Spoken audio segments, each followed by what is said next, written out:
Hindi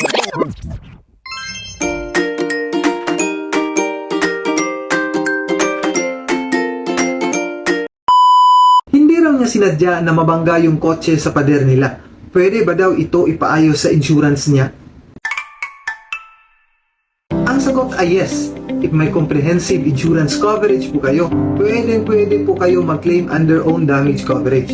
All you have to do is mag-submit lang ng photos at yung notarized affidavit of accident sa insurance company mo. Tips lang. Una, if nagkaroon po kayo ng self-accident tulad nito, i-report ka agad sa insurance company mo. Huwag basta-basta ipa-repair ang unit while hindi mo pa ito nare-report sa insurance company at walang pahintulot galing sa kanila. Ground po ito para ma-deny ang claim mo. And pangalawa, para may idea rin kayo at makondisyon yung mga isipan nyo, for every claim may participation fee po tayo o tinatawag natin na deductible. If ang estimated repair are within or below sa deductible, hindi po kayo makakapag-claim sa insurance. May mindset po kasi tayo na kapag may comprehensive insurance ka na, wala ka ng share sa repair or lahat ng aksidente ay magiging claimable sa insurance company.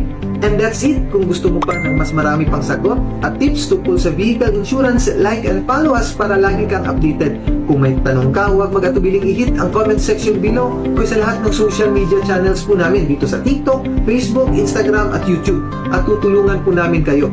Laging tatandaan, all is well with Perla Insurance.